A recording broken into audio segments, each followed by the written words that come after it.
Se nós pudéssemos voltar no tempo, para o período em que não havia nada, antes que os montes nascessem, ou que fossem formados a terra e o mundo, antes mesmo da existência de todas as galáxias e estrelas do universo, e mesmo antes do surgimento do primeiro ser, onde de eternidade a eternidade só havia Deus, não conheceríamos a Deus como conhecemos hoje. Na Bíblia, encontramos 3 seres divinos: a pessoa do Pai, do Filho e do Espírito Santo. O Pai é descrito como o eterno Deus, o Senhor, o Criador dos fins da terra e o Deus Todo-Poderoso. Ele é também Pai de nosso Senhor Jesus Cristo. O grande Deus e Salvador Jesus Cristo, em quem habita corporalmente toda a plenitude da divindade, é descrito com nomes como Maravilhoso, Conselheiro, Deus Forte, Pai da Eternidade, Príncipe da Paz. Ele é aquele que nos amou e em seu sangue nos lavou dos nossos pecados. E o Consolador, aquele Espírito de verdade, que quando mentistes ao Espírito Santo, não mentiste aos homens, mas a Deus. Ele examina todas as coisas, e ainda as profundezas de Deus, e quando ele vier, convencerá o mundo do pecado, da justiça e do juízo. Apesar de termos apenas um Deus, ele é formado por 3 pessoas. Quando a Bíblia diz em Gênesis 1:1, no princípio criou Deus os céus e a terra, a palavra utilizada para o termo Deus no original hebraico, Elohim, aparece no plural. A palavra Deus é um título que nomeia essas 3 pessoas. Representa o poder governante que está acima de todo o principado, e poder, e potestade, e domínio, e de todo o nome que se nomeia, não só neste século, mas também no vindouro. Esses 3 seres são pessoas individuais, porém iguais, com a mesma natureza, poder e autoridade, não havendo maior ou menor entre eles. Cada atributo que vimos descrevendo a divindade se aplica a cada um deles individualmente. Como está escrito, no princípio era o Verbo, ou a Palavra, e o Verbo estava com Deus, e o Verbo era Deus. Ele estava no princípio com Deus, e o Espírito de Deus se movia sobre a face das águas. Deus disse: façamos o homem à nossa imagem, conforme a nossa semelhança. E eis que o homem é como um de nós, sabendo o bem e o mal. Além disso, o Senhor afirmou: vinde, desçamos. Em Isaías, a voz do Senhor diz: a quem enviarei? E quem há de ir por nós?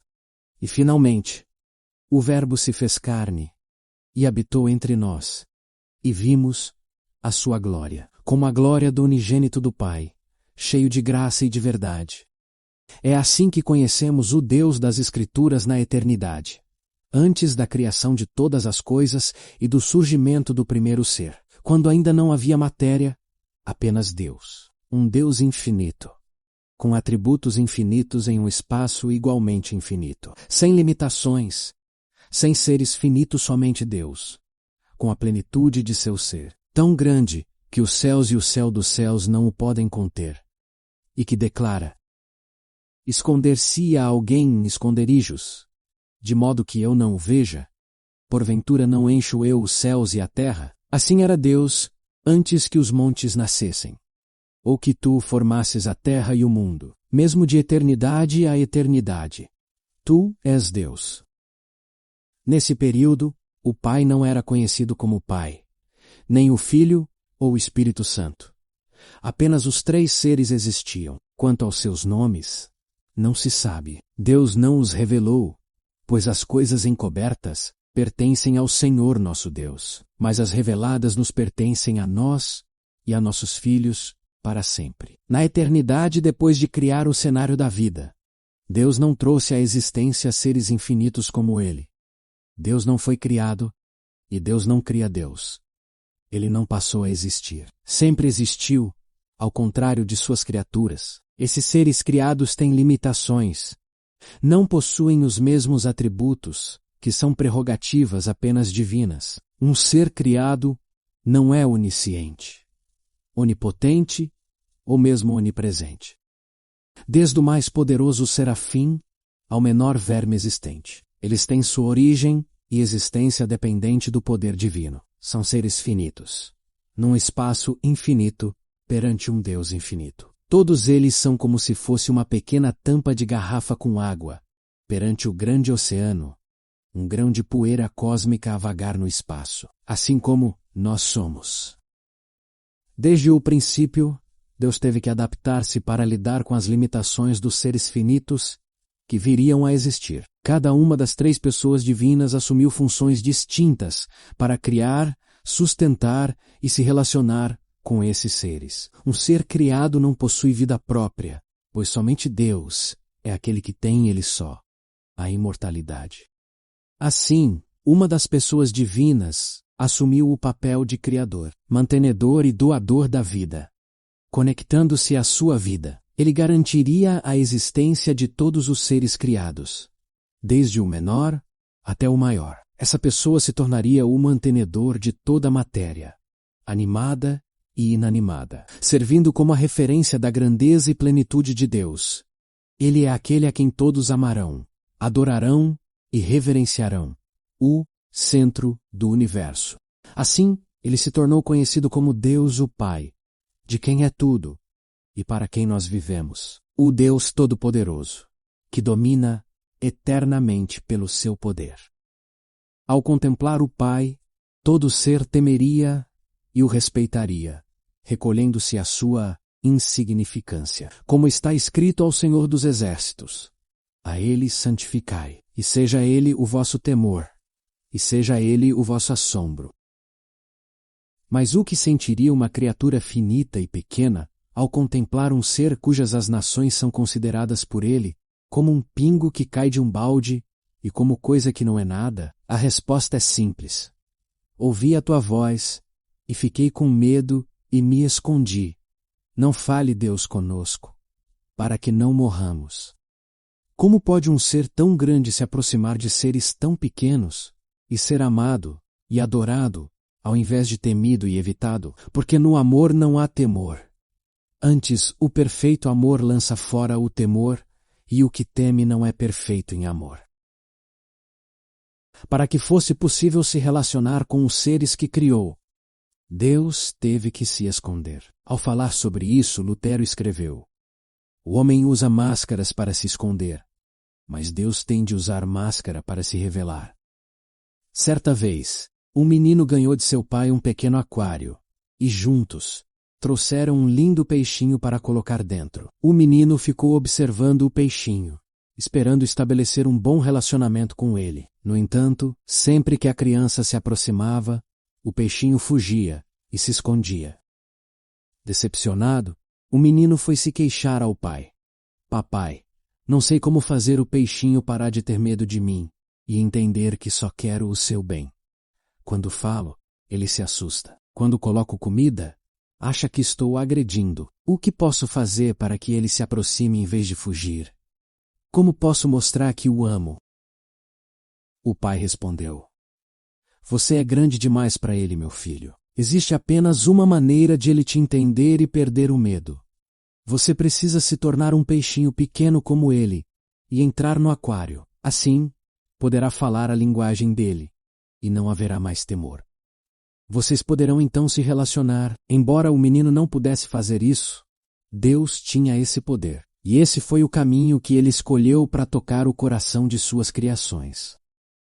Desde a eternidade, antes de qualquer criação, uma das 3 pessoas divinas, que sendo em forma de Deus, não teve por usurpação ser igual a Deus, mas esvaziou-se a si mesmo, tomando a forma de servo.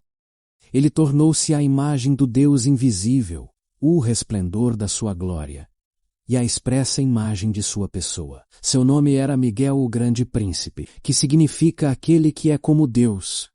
Assumindo essa forma verdadeiramente, este era o Filho de Deus, o primogênito de toda a criação. Ele representa o Pai perante os seres criados, e sua função era ser o caminho que leva e revela o Pai. Como afirmou: eu sou o caminho, a verdade e a vida. Ninguém vem ao Pai, senão por mim. Todas as coisas me foram entregues por meu Pai, E ninguém conhece o Filho, senão o Pai. E ninguém conhece o Pai, senão o Filho, e aquele a quem o Filho o quiser revelar. Assim como Miguel, ele poderia estabelecer a comunicação e o relacionamento entre o ser divino e os seres criados, revelando ao mesmo tempo seu Pai. Dessa forma, ele poderia entrar na criação do mesmo tamanho que suas criaturas e se relacionar cara a cara, olhos nos olhos, sem amedrontar, mas falando a mesma linguagem dos seres que formou. Miguel era não só a maquete de Deus, mas também o protótipo, ou o modelo dos seres que iriam ser criados. À sua semelhança foram criados todos os seres que passaram a existir. Seu corpo, sua mente e sua glória serviram de base para a criação de cada ser. Porque nele foram criadas todas as coisas que há nos céus e na terra, visíveis e invisíveis, sejam tronos, sejam dominações, sejam principados, sejam potestades. Tudo foi criado por ele e para ele. E sem ele, nada do que foi feito se fez. Cada ser traria em si mesmo, na mente e na alma, a semelhança com seu Criador, pois foram criados à sua imagem, conforme a sua semelhança. Ao olharem para Miguel, estavam olhando para seu Pai, pois ele era a expressa imagem da sua pessoa. Como ele mesmo disse, quem me vê a mim, vê o Pai. Miguel tornou-se a ponte, o mediador e o exemplo entre Deus e a criação. Ao imitá-lo, todas as criaturas poderiam aprender a agir e a se relacionar com o Deus Todo-Poderoso. Sua missão era revelar o amor do Pai a todos os seres criados e manter uma íntima comunicação com aqueles que ele formou. Essa era a essência de sua existência e propósito. Ao olharem para Miguel, com o rosto descoberto, refletindo como um espelho a glória do Senhor, os seres eram transformados de glória em glória na mesma imagem, pelo Espírito do Senhor, que é a terceira pessoa da divindade, aquele Consolador, o Espírito Santo. Ele recebeu esse nome porque sua função era imprimir na mente e na alma dos seres criados o Espírito do Santo de Deus, que é Cristo. Ele é o Espírito de sabedoria e de entendimento, o Espírito de conselho e de fortaleza, o Espírito de conhecimento e de temor do Senhor. O Espírito de verdade os guiaria em toda a verdade, pois não falará de si mesmo, mas dirá tudo o que tiver ouvido e anunciará o que há de vir. Deus revelou pelo seu Espírito, e o Espírito penetra todas as coisas, até as profundezas de Deus. E ninguém sabe as coisas de Deus, senão o Espírito de Deus. O Espírito Santo trabalha na consciência de cada ser, apontando e revelando a Deus, o Pai, e a seu Filho como o caminho da vida e da existência. Como está escrito, a vida eterna é esta, que te conheçam, a ti só, por único Deus verdadeiro, e a teu Filho, a quem enviaste. E os teus ouvidos ouvirão a voz por detrás de ti, dizendo, este é o caminho, andai nele, sem vos desviardes, nem para a direita, nem para a esquerda. O Espírito Santo é uma pessoa, assim como o Pai e o Filho. Diferente do Filho, que se esvaziou e assumiu a forma de criatura. O Espírito continua, assim como o Pai, com toda a plenitude da forma de seu ser. Assim como seus nomes representam as funções que assumiram em relação aos seres criados, o nome de Espírito Santo representa a sua função, que é nos conceder ou nos encher com o Espírito do Filho, ou o Santo de Deus, razão pela qual recebeu esse nome. Dessa forma o Espírito de Deus habita em vós. E, se alguém não tem o Espírito de Cristo, esse tal não é dele, porque Deus prometeu, dar-vos-ei um coração novo, e porei dentro de vós um Espírito novo. O Espírito do Senhor se apossará de ti, e tu serás mudado em outro homem, conforme a imagem de seu Filho, a fim de que ele seja o primogênito entre muitos irmãos.